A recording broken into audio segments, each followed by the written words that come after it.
এদিকে মার্চ মাসকে ঘিরে আওয়ামী লীগ মোদি ইউনূস বাংলাদেশ ইস্যুতে বা শেখ হাসিনা ইস্যুতে আন্তর্জাতিক গণমাধ্যম গার্ডিয়ানকে এমন এক বক্তব্য দিয়েছেন, তো সেই বক্তব্যটার এগেইনস্টে দায়িত্ব চালাইতে না পারলে চাইরা দেন, আপনি চাইরা দেন, কিন্তু তিনি ছাড়বেন না। এখন বাংলাদেশের সেনাবাহিনীকে জাতিসংঘ থেকে দিয়ে দিল একটা নিষেধাজ্ঞা। আমাদের জাতিসংঘের হাই কমিশন থেকে আমাদের বাংলাদেশের সেনাবাহিনীর উদ্দেশ্যে প্রতিনিয়ত ভাই চাপ কিন্তু আসতেছে। দেশে একটি যুদ্ধ অবস্থা চলছে বলে মন্তব্য করেছেন উপদেষ্টা মাহফুজ আলম।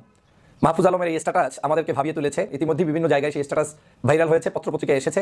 প্রিয় দর্শক, এই মাত্র পাওয়া সর্বশেষ গরম বাংলা সংবাদ। এবার প্রকাশ্যে ডক্টর মোহাম্মদ ইউনূসকে আবারও কঠিন হুঁশিয়ারি দিলেন সাধারণ জনতা। শেখ হাসিনাকে প্রধানমন্ত্রী হিসেবে দেখতে চাই। তো ভিডিওটি খুব গুরুত্বপূর্ণ হতে চলেছে, না টেনে স্ক্রিনের মাধ্যমে পরিপূর্ণভাবে দেখেই আসি। তো প্রিয় দর্শক, ভিডিওটি ভালো লাগলে একটা লাইক করবেন। অনেক অনেক অনেক গুণে ভালো ছিলাম, অনেক গুণে ভালো ছিলাম। আমি 100% শুভেচ্ছা জানাই তাকে।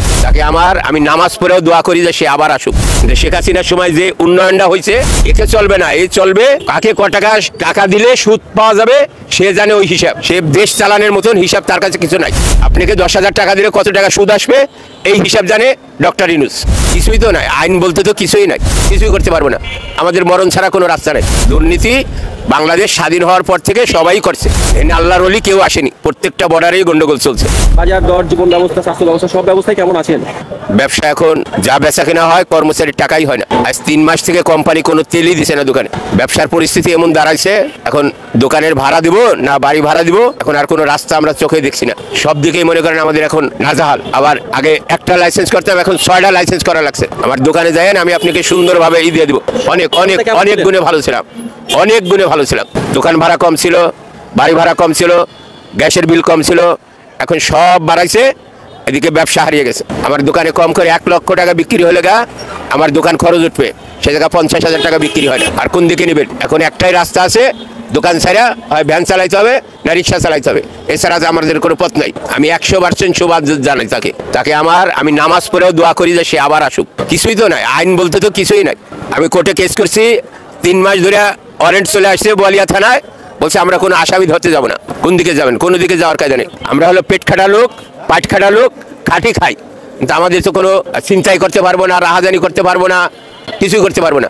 আমাদের মরণ ছাড়া কোনো রাস্তা নেই। যতটুকু উন্নয়ন করছে সেই হিসাবে সে ঋণ হয়েছে।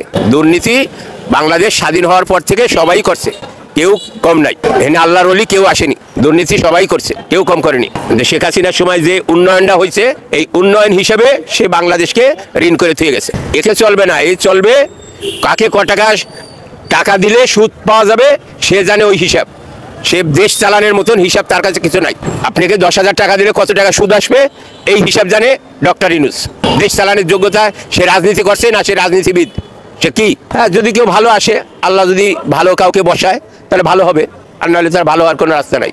এখন আল্লাহ যদি আল্লাহর তরফ থেকে কোনো রহমত নাজিল হয় তাহলে হয়তো ভালো হবে, তাছাড়া কোনো ভালো হওয়ার রাস্তা নেই। এটা তো বলা সম্ভব না। এখন যে সে যে অন্যায় করে গেছে, সে যে আবার আসবে, এটা তো কোনো আশাই করা যাচ্ছে না। কি বলবো, শুনি তো প্রতিদিনই গন্ডগোল আর গন্ডগোল, প্রত্যেকটা বর্ডারেই গন্ডগোল চলছে। এগুলো তো আর আমরা যাতায়াত করি না, আমরা ওই বিষয়ে